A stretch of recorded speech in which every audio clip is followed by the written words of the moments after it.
Hello, everybody. My name is Philippe Tovar, and I am your host today, talking from Clemson University, United States. This is Football Studies in a new format, short episodes straight to the point for you. Today, we have a very special guest joining us from the UK, particularly from the city of the Beatles, Liverpool. Jan Andrea Lee Ludvigsen. He is a senior lecturer in the Department of International Relations and Politics. As he likes to be called, he's a sociologist of football. And this is I say, very special guest because I know him in the last 5-6 years through Football Collective Conference, and he has done a superb job, lots of publications. And today we're going to talk about one of those that has been recently out about football fans' resistance and protests in face of lots of legal restrictions that has been put by authorities. Jan, thanks very much for coming. It's a pleasure. Thank you, and thanks for the nice introduction as well, Felipe. Amazing. Jan, can you tell the audience a little bit about yourself? Go a little bit deeper than what I have introduced you. Where you come from, where you did your bachelor's, master's, PhD? And yes, I mean, actually, most of my, all of my academic or higher education has been in the UK, in Liverpool, as you mentioned. And I have, well, my background is, as you also said, in sociology, and I have a master's degree in international relations, and my PhD was a sort of cross between the two, both looking at sort of international security, but from the lens or through the lens of sport mega events specifically. And then now I am as you said, a senior lecturer in international relations and politics, but with sociology. So I'm actually very glad that I've been able to keep in touch with all those different disciplines, and my job title is actually, or my job title has all the different disciplines in them, so I can sort of pick and choose perhaps when or what I want to be. But I think actually, as you say, I think my approach and the theories I use and the issues that I look at are probably mostly sociological, but probably within that section of sociology, which is more about the political sociology, which I think this paper you mentioned also is capturing quite nicely. Mm-hmm. Amazing. Jan, we're talking particularly about this article called European Football Fans' Resistance and Protests in the Face of Legal Restrictions Towards a Typology and Continued Research Agenda. You have written this with Radoslaw Kosakowski from University of Gdańsk in Poland. And for the audience, take a look on this paper. It has been published International Review for the Sociology of Sport. It's a 2025 publication, so fresh from the oven. And we're going to be discussing more in depth what you guys are proposing in this new typology. So Jan, first question to you. Can you tell us about this historical development around these restrictions and security measures that have been imposed on football supporters, say in the past 4-5 decades? Can you go? Yeah, I think, as you say, there is a very important history that needs to be contextualized, and maybe actually in the article we're not actually able to go too much in depth because we're focusing more on the resistance of fans. But I think when you look at the legal restrictions and the sort of securitization of European football, which I often refer to it as, I think we usually have a sort of starting point in the 1980s, and specifically around the tragedies of Heysel and of Hillsborough as well. I think prior to the 1980s, sort of football-related violence disorder was probably mostly seen as a national issue, and one that was mostly related to sort of public order or public disorder.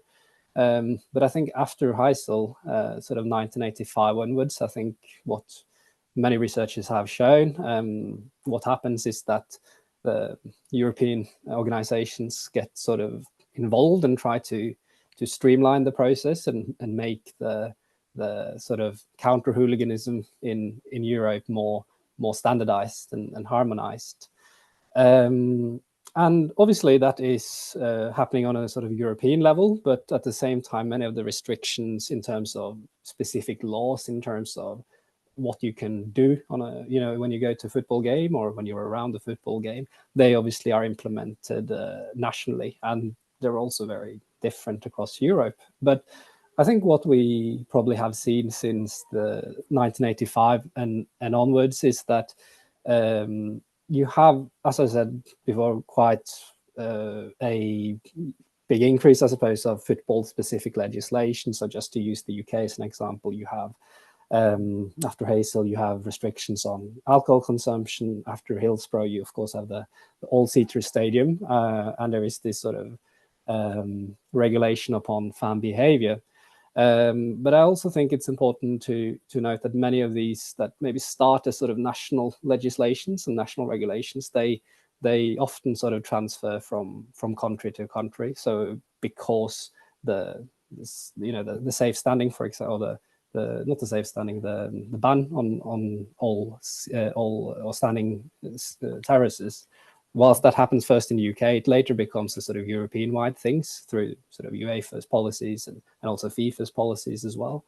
So there's like a nice is probably not the right word, but there's like a very powerful dynamic between the local and the national, and in this context, the European-led policies. And in many cases, that has led to quite sort of strict and harsh ways of policing and surveilling fans, which for many fans across Europe is seen as quite controversial, because it in some cases it might be seen as disproportionate, whereas in other cases it's seen to maybe sanitize the match day atmospheres inside the stadium and so on as well. So in terms of the history, I think if we go from 1985 up until today, we see first the introduction of quite sort of strict restrictions on what you can and can't do in football, and then probably in the last 10 years, a bit more, maybe sort of the last 2 decades, we see perhaps a bit more focus, at least, on supporter engagement and actively trying to get the supporters' voice involved as well. Very interesting. Yeah, I can echo that. Brazil since 2008 has completely imported the manual, the guidelines from the Premier League, and ban alcohol, all-seater stadiums. Yes. It was exactly the same thing. The globalization of the sport just, as you said, homogenize. That's a good word for it, I think. But of course, fans don't like that. Fans resist.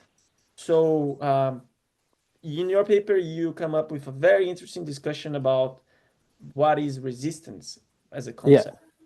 Can you talk more about it and why it's important to study that? Yeah, so I think we often look at resistance and we might sort of take it for granted what it means. So I think when we speak of resistance, there's always a sort of a disagreement involved. There is two sides that are looking at an issue and thinking differently about it, and one of those sides might then look to oppose or contest that power which they feel they have been sort of subjected to. And I mean the use of the term resistance is quite useful, I think, because when we look at many of these things that we will probably speak about in a bit later, the tactics and the strategies of fans, I think resistance is a quite good word, because it covers so many different things. It can cover sort of direct action and boycotts or protests and those sort of things, but it can also cover those more subtle and sort of a bit more mundane practices, whereas if you used other words like protest or I don't know, counter conduct, it doesn't really capture it so well. So I think resistance was quite a sort of all-encompassing term that we could easily capture what goes on in the world of, in European football in this context. Yeah. So now talking specifically about the resistance tactics, right? Yeah.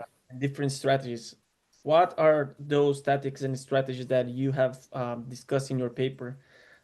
And can you also share what are the organized supporters that have been more successful in those resistance tactics based on different leagues and countries, and whether or not they have a networking in which they share those practices of resistance?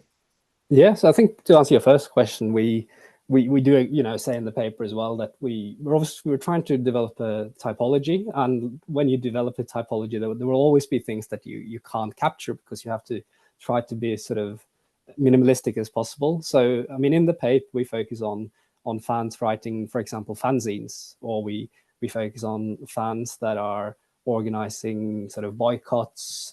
We focus on fans that have created sort of organized movements and who have maybe even created coalitions with other sort of activists or networks outside of football, but they are sort of opposing the same issue, in this context, legal regulations or legal restrictions and securitization. So I think we are sort of accepting the fact that it's impossible to cover every single act of resistance that supporters have used, but we looked at the literature, and these were sort of the dominant types that we found, and we tried to unpack unpack, sorry.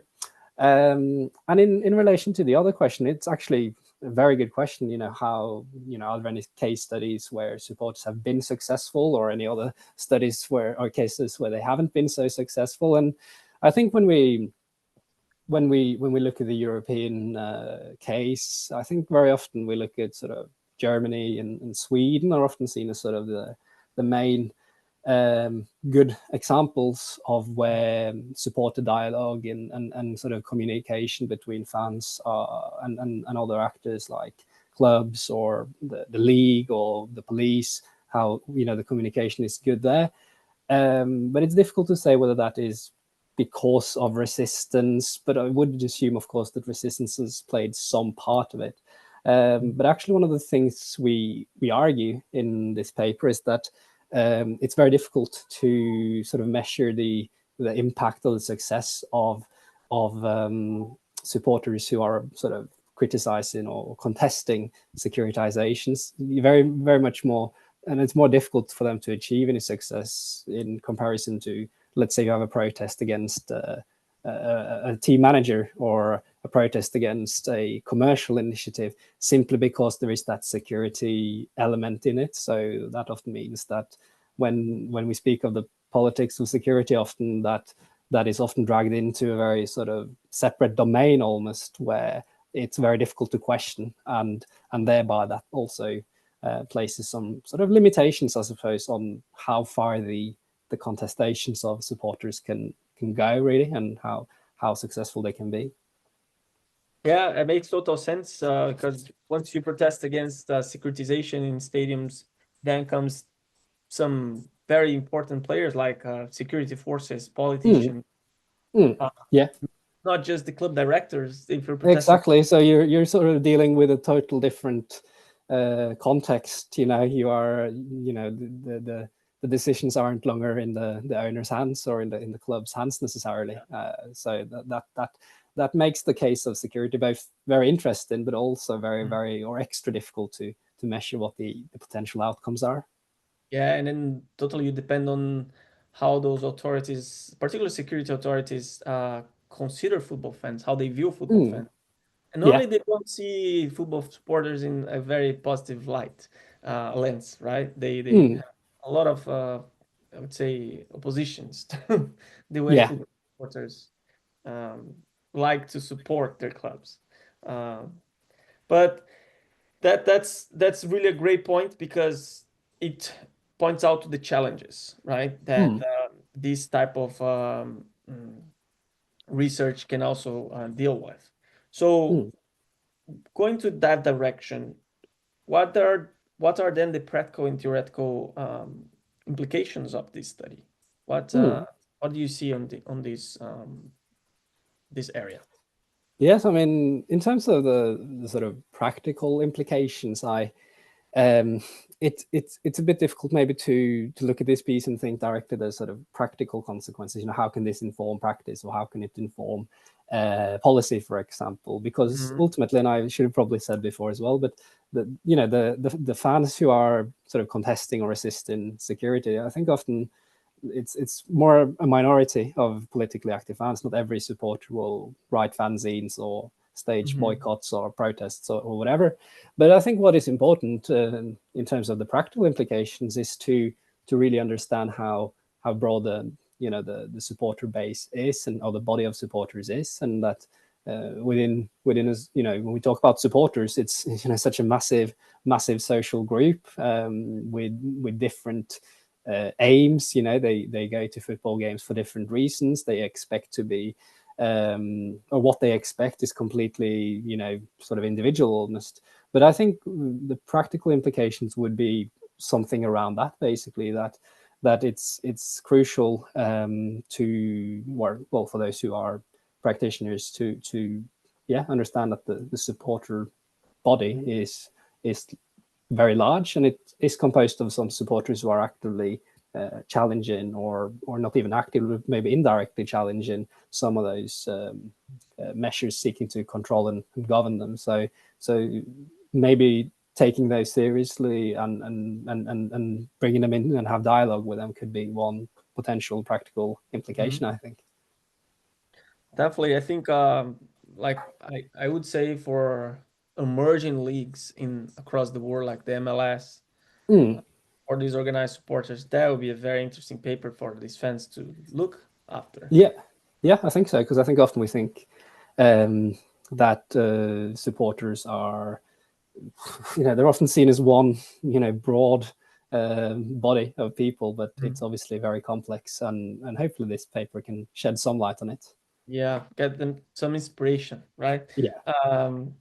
Jan, that's our last question. Has been really great to talk to you, but I have to end with that. It's a tricky, complex question, but I have been asking that for all my interviewees. What is football for you? How your perspective? That's a very, very good question, I think. I think what is football for me? If you ask me 20 years ago, I would have said it's my favorite thing to do, my favorite thing to play, and all those sort of things. Now, I think if I started to play football, I'd probably be injured within a couple of minutes, because I can't, I haven't got the muscles in my legs to do that anymore. But what is football for me now, to give sort of a serious question? I think for me now, football is sort of a social world which I can use to understand some parts of society and the world we live in better. And I mean, that sounds maybe like a bit of a very sort of a cynical and an academics type of view, but I think it kind of summarizes it quite nicely. I still watch football, not as much as I used to watch football. I used to watch a lot of football, but now I sort of limit myself maybe to a couple of games a month, or not even that. And that might be in sort of a correlation with the fact that I think football is a social universe that we can.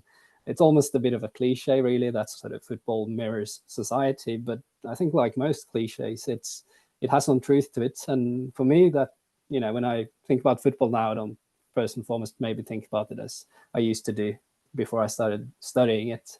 And I look at it more and how we can understand different processes and trends in the world. And I think that would be the best answer, probably. I completely agree with you. That's my view, my approach to. It'd be interesting to hear as well what the other interviews say as well. Yeah, I encourage you and the other viewers to compare the answers. Yeah. All this question with previous interviewees, but yeah, I couldn't agree more with you on that. I think is that mirror, and that allows us to understand the complexities of our societies. Yeah. Jan, has been fascinating to talk to you today. I hope we can see each other again soon in a conference and different projects. And for the audience, maybe where they can find you, Jan. What is your social media platform? That's a very. I mean, I have a Twitter account. I don't tweet very often. I have a LinkedIn account, and again, I'm not very active there either. So I would say probably email. Email. Okay, they can find your email at your profile at the university website. Yeah, I think it's on the paper on the IRSS as well. I'll make sure to include here in this video. Well, Jan, thank you very much. Was a pleasure. Thank you very much for having me, Felipe.